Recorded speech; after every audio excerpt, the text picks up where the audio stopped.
বাবলি, আমার কথা কি তোমার কান দিয়ে ঢুকে না? বুঝো না কথা?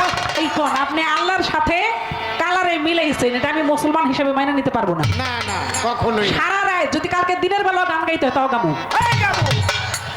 কথা বুঝেন নাই? লাগলে কালকে গান এই মিয়া কৃষ্ণ হলো একটা লুচ্চা, 10টা বিয়া করছে, 16,000 মাইল লোকের লোকের থাকছে। কথা বুঝেন নাই?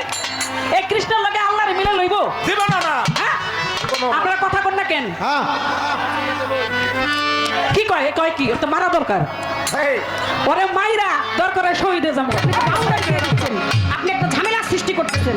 আপনি সনাতন ধর্মে কৃষ্ণরে বলতেছেন লুচ্চা। সনাতন ধর্মের অনুসারী যারা, তারা কি এই পালাটা দেখবে না? তারা কি এই গান শুনবে না? সনাতন ধর্মের এখানে কেউ নাই? আমার সাথে এই দুজন ব্যক্তি আছে, এরা সন্তানের মতো আমার।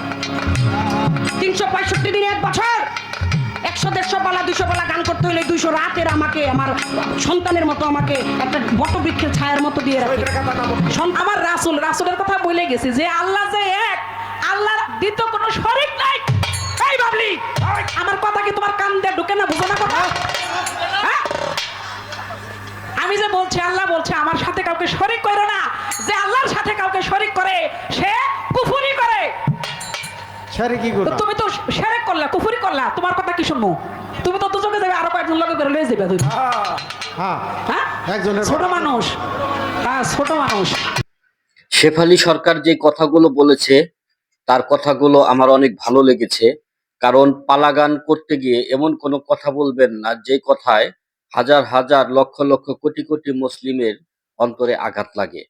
সেই কথাগুলোই বলুন যে কথাগুলোর মধ্যে শিক্ষণীয় কোনো ব্যাপার আছে। হুমকি ধামকি পারলেন, বড় গলায় কথা বললেন, চিল্লে চিল্লি করলেন, তাতে কিন্তু আপনি বড় শিল্পী হয়ে গেলেন না।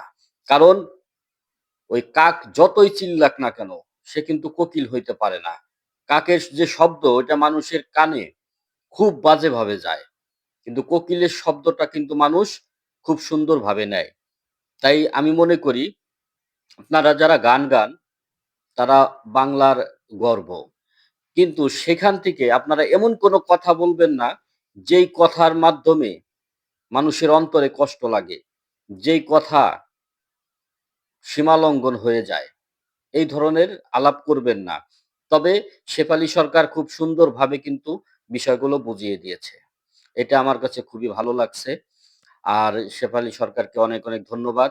এবং যারা গান ভালোবাসেন, যারা গানের আশেকান জাকেরান, তারা অবশ্যই কমেন্টে লিখে যাবেন শেফালী সরকার যে কথাগুলো বলল সে কথাগুলো কতটুকু যুক্তি আছে এবং আপনাদের কাছে কেমন লেগেছে।